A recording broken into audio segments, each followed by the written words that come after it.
ইন্ডিয়াতে এক মুফতি সাহেব শামাইল নদভী আরেক নাস্তিকের বিতর্ক হয়েছে, Javed Akhtar, does god exist? বিতর্কের টপিক কি জানেন? আল্লাহ কি আছে? নাস্তিকের কথা হলো আল্লাহ নাই, আর মুফতি সাহেব বলে কে আছে? আল্লাহ আছে। আল্লাহ নাই না আছে? আল্লাহ আছে না নাই? নাস্তিক বলে আল্লাহ নাই, মুফতি সাহেব প্রমাণ করতেছে আল্লাহ আছে। এই বিতর্ক করতে করতে এক পর্যায়ে এই নাস্তিক কি বলে জানেন? যে তোমাদের কোরআনে ডাইনোসরের কথা কেন নাই? ডাইনোসরের, আরে কোরআনে যদি সব পশু পাখির নাম উল্লেখ থাকে তো কোরআন কত বড় হইব? 30 পারাই তো জীবন একবার পড়তে পারে না। কেউ বলবে কোরআনে তো হুজুর বিমান আবিষ্কারের কথা নাই। কোরআনে যদি সমস্ত আবিষ্কারের কথা আল্লাহ উল্লেখ করে দিত, এই কোরআন কি গোটা জিন্দেগিতে একবার কেউ পড়তে পারতো? আর এগুলো তুমি কোরআনে থাকতে হবে কেন? এগুলো মানুষের আকলি বিষয়, মানুষের গবেষণার বিষয়। আল্লাহ মানুষকে আকল দিয়ে দিছে, এই আকল কাজে লাগাইয়া সে গবেষণা করবে। কথা ঠিক না ঠিক?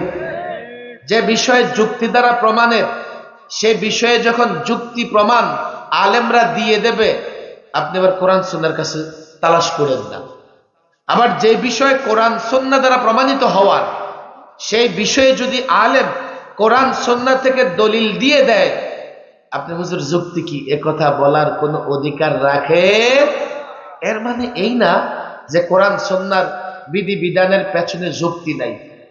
আমি জানি না আলেম ওলামারা এখানে কারা কারা আছে। আমি আপনাদের একটা কিতাবের নাম বলি, হুজ্জাতুল্লাহিল বালিগা, শাহ ওলিউল্লাহ মুহাদ্দিস দেহলভী।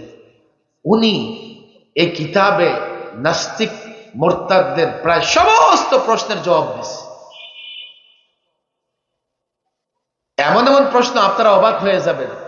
যেমন মূর্তি পূজারীদের একটা প্রশ্ন আছে, বলবো না? শেষ করে দেব? বলবো নাকি? হুজুর আমরা মূর্তি পূজা করি, আপনারা বলেন নাজায়েজ হারাম, আপনারাও তো পাথর পূজা করেন। বলে কেমনে?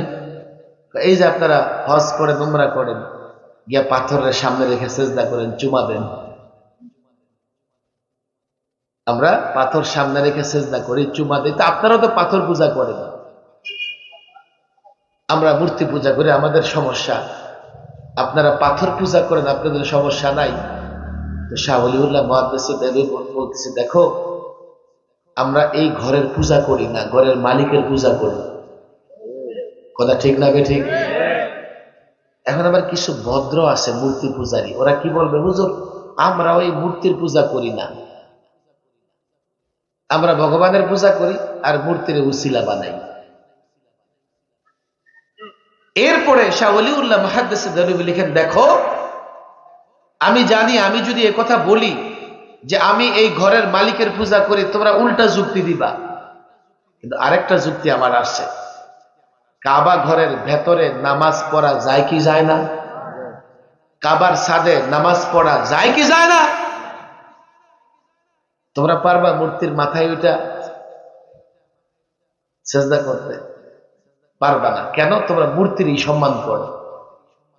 আমরা যে কাবার দিকে ফিরে নামাজ আদায় করি, ঘরের মর্যাদা আল্লাহ দিয়েছেন বটে, কিন্তু এই ঘরকে সেজদা করি না, ঘরের মালিককে সেজদা করি। এজন্যই ঘরের ভেতরে, ঘরের ছাদে, সব জায়গায় ঘরের মালিককে সেজদা করা যায়। কথা ঠিক না ঠিক?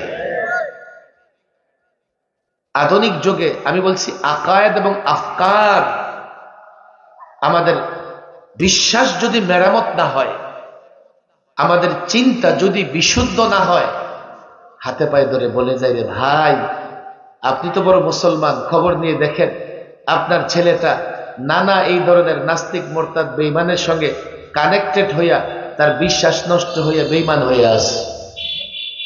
এই জন্য মেরাজের ঘটনাকে সামনে রেখে, যেহেতু মেরাজের ঘটনা এখন আলোচনা হচ্ছে, মেরাজ সত্য, ইসলামের প্রত্যেকটা বিষয় যা কোরআন সুন্নাহ দ্বারা প্রমাণিত হয় সত্য। কথা ঠিক না ঠিক? এই জন্য আপনাদের কাছে রাত অনেক হয়ে গেছে, আমি আপনাদের বুঝে আধা ঘন্টা সময় নিছি। আপনাদের বলি, রে ভাই যদি কোরআন সুন্নাহ দ্বারা প্রমাণিত কোনো বিষয় সামনে আসে, সেটা আমার স্বার্থের বিরুদ্ধে যায়, মানবো কি মানবো না? দলের বিরুদ্ধে গেলে নেতার বিরুদ্ধে গেলে আল্লাহ মানে না। আজকাল ইসলামী দলের কর্মীদের ভিতরে আরো বড় মহামারী ঢুকছে। ইসলামী দলের কর্মীরা মনে করে কি তাদের নেতারা ভুল করতে পারে না। ইসলামী দলের কর্মীরা কি মনে করে? তাদের নেতারা ভুল করতে পারে না। ওদের নেতারা কি মানুষ না? নবী রসুল ছাড়া যে কারো তো ভুল হইতে পারে। তো তোমার দলের নেতা ইসলাম ইসলাম করলে, ইসলামী দল করলেই সে ভুলের ঊর্ধ্বে উঠে গেছে? আশ্চর্য ব্যাপার। নিজের দল নিজের নেতা যা করবে সঠিক, অন্য দল অন্য ব্যক্তি করলে সেটা বেঠিক। মহামারী ঢুকে গেছে ইসলামী দলগুলোর ভেতরেও। সবচেয়ে বড় কথা জাহেলত, মূর্খতা। মূর্খতা ইসলামী দলের ভেতরে অনেক মূর্খ কর্মী আর নেতা হচ্ছে। আমি সাখাওয়াত ভুল করতে পারি, কালকে আমি ভুল করলেও আমার অনুসরণ করা ঠিক হবে না। কথা ঠিক না ঠিক? মহামারী ঢুকে গেছে আজকাল। ইসলামিক দল বলেন আর ইসলামিক ব্যক্তিত্ব বলেন, এদের গণ্ড মূর্খ মুরিদ আর গণ্ড মূর্খ কর্মীরা নিজের দলের নেতাকে শরীয়তের উপরে গিয়ে গুরুত্ব দেয়।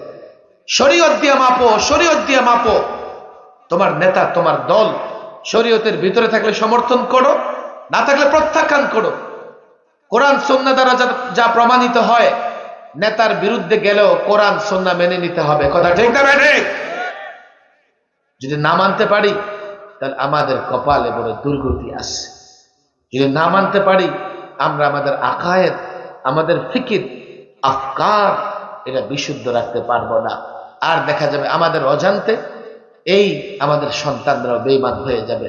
আপনি জানেন না, আমি ইউনিভার্সিটি কলেজেও দাওয়াতি কাজ করি। আপনারা তো আমাদের ওয়াজ শুনে চলে যান, কোনো প্রশ্ন করেন না। করেন নাকি? তারা জটিল জটিল প্রশ্ন করে।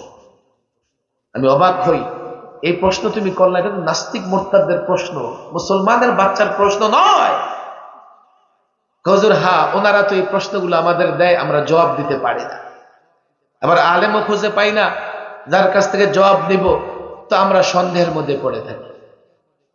এই জন্য আমাদের মুসলমান ভাই, আমাদের মুসলমান বোন, স্কুল কলেজ ইউনিভার্সিটি যারা নানা শিক্ষা ব্যবস্থায় শিক্ষিত হচ্ছে, সবার চিন্তা, সবার আকীদা বিশুদ্ধ হওয়ার দরকার আছে না নাই? মৌলিকভাবে কোরআন সুন্নাহ দ্বারা প্রমাণিত হলে সেটা অস্বীকার করা যায়। যদি বুঝে না আসে, ভালো আলেমের কাছে যাও, আলেম তোমাকে যুক্তি দিয়ে বুঝাই দেবে। আল্লাহ তাবারক ওয়া তাআলা এই অনেক রাত পর্যন্ত আপনারা বসে আছেন, আমাদের এই মজলিসকে কবুল আর মঞ্জুর করে নিক। সম্ভবত আমার পরে আর কেউ নাই, দোয়াটা আমি করবো নাকি? দুরূদ শরীফ পড়েন সবাই। মোবাইল তো ভাইরাস হয়েছে, আমার পরিবার আগে নষ্ট করলো। হ্যাঁ, মোবাইল শুধু ভাইরাস না, মহা ভাইরাস। এই জন্য দেখেন আজকেও দেখতেছি কোন মাদ্রাসায় মোহতারাম সাহেব এতগুলো মোবাইল নিয়ে বলছে, বই একটা একটা ভাঙতেছে। আবার একজনে কয় যে এই মোহতারাম বিদ্যালয়ে জেলে দেওয়া দরকার, মোবাইল নষ্ট করতেছে। আমরা একটা বছর ছেলেদের পিছনে এমনি লাইগা থাকি, ভাই মোবাইল ব্যবহার করিস না, জীবন নষ্ট হয়ে যাবে। কওমি মাদ্রাসায় এখনো আমরা বড় কঠোর, আমরা আমাদের সন্তানদের বেলায় কঠোর। এই ডিভাইসের সঙ্গে যার সম্পর্ক হয়ে যাবে, ঘরে বসে বসে নষ্ট হয়ে যাবে। আগে নষ্ট হওয়ার জন্য বাইরে যাইতে হয়েছে, এখন পকেটের ভেতরে নষ্ট জিনিস নিয়ে মানুষ ঘুরে। মাশাআল্লাহ, মহিলা প্যান্ডেল থেকে ৬,৮৩৫ টাকা মাদ্রাসার জন্য চাঁদা আসছে। আল্লাহ কবুল আর মঞ্জুর করেন। তো মোবাইলের বিষয়ে দেখেন, এটা ওয়াশ করে কাজ হবে না। এখানে যেটা যাবে রুমাল নিয়ে, আচ্ছা যাও ওবারে যাও, আপনারা যে যা পারেন দেন। আমি তো চাঁদা আদায় করতে পারি, তুমি সবাই শরীর থাকেন, যে যা পারেন দেন। মোবাইল কি করতে হবে? নিজের বাচ্চা থেকে মোবাইল দূরে রাখতে হবে। নিজের বাচ্চা থেকে প্রয়োজনে আপনি নিজে অ্যান্ড্রয়েড ফোন ব্যবহার করে বাদ দিয়ে দেন। আপনি যে বলেন বাচ্চাদের দোষ না, বড়দের দোষ। বড়দের হাতে যখন অ্যান্ড্রয়েড ফোন দেখে আর এক দুইবার কার্টুন দেখে, এই বাচ্চার সেটা ছাড়তে পারে না। এই জন্য আমাদের প্রত্যেক গার্ডিয়ানেরই সতর্ক হইতে হবে, যত কম বাচ্চাদের হাতে অ্যান্ড্রয়েড ফোন দেওয়া যায়। আল্লাহ তৌফিক দান করুন। হ্যাঁ, যে যা পারেন দেন, আর দুরূদ শরীফ পড়েন, দোয়া হয়ে যায়। দুরূদ শরীফ পড়েন।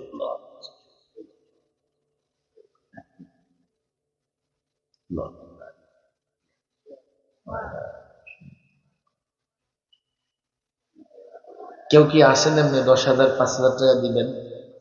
দিছে না সবাই? তারপর কেউ আসেন যে আগে দিতে পারেন নাই?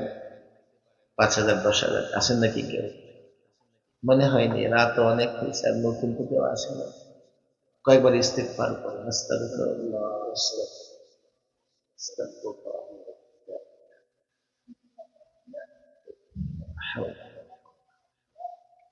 তাড়াতাড়ি দিয়ে দেন, যে যা দেবেন। দুইটা বাচ্চা গেছে, মাশাআল্লাহ। নতুন মাদ্রাসা মাওলানা এখানে শুরু করছেন। দেখেন, মাদ্রাসা প্রতিষ্ঠা করা বড় কঠিন কাজ, কঠিন কাজ। হ্যাঁ, ওলামায়ে কেরাম কি কষ্ট করে মাদ্রাসা প্রতিষ্ঠা করে।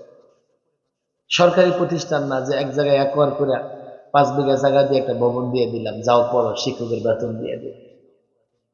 মাদ্রাসাগুলো এই জন্যে জনগণের সহযোগিতায় চলে। আপনারা সহযোগিতা করবেন, দোয়া করবেন।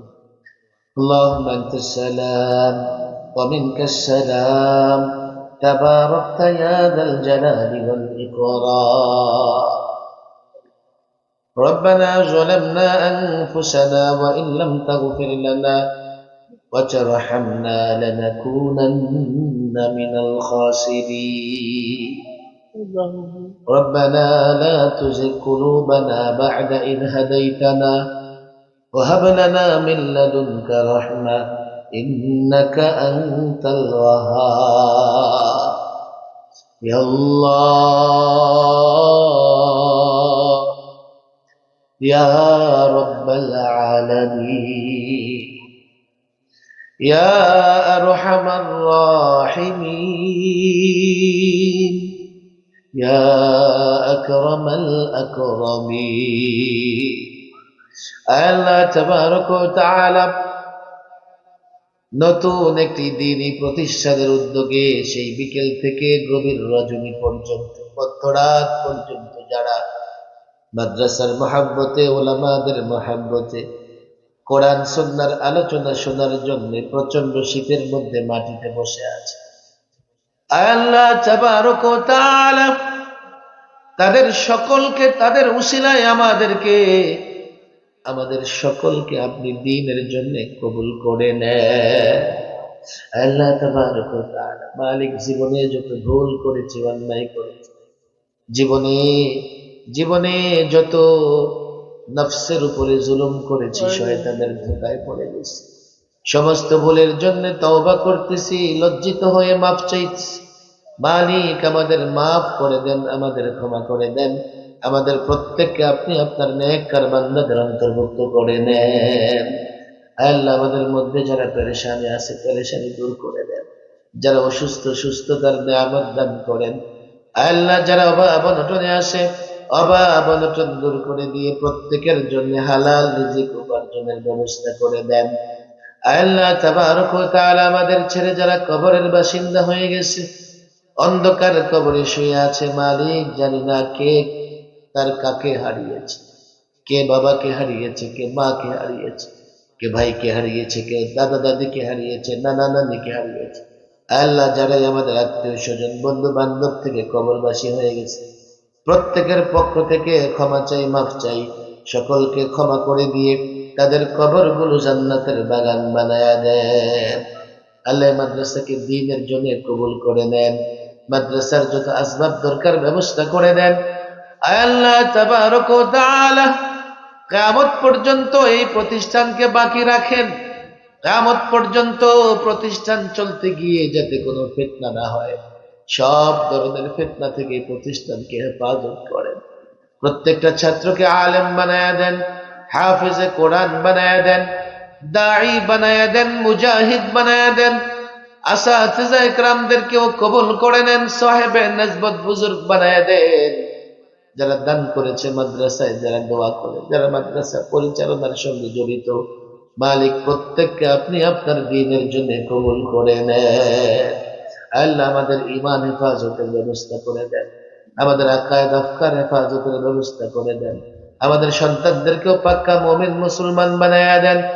আল্লাহ, মুসলিম যুবকদের হেফাজত করেন, কাফের বেঈমান মুরতাদদের ওয়াসওয়াসা ষড়যন্ত্র থেকে প্রত্যেকটা মুসলমানকে হেফাজত করেন, প্রত্যেকটা যুবককে হেফাজত করেন, দাড়ি পাকা মুসল্লিদের হেফাজত করেন, আমাদের ঈমান দৃঢ় এবং মজবুত করে দেন, শয়তানের ওয়াসওয়াসা থেকে আমাদের হেফাজত করেন।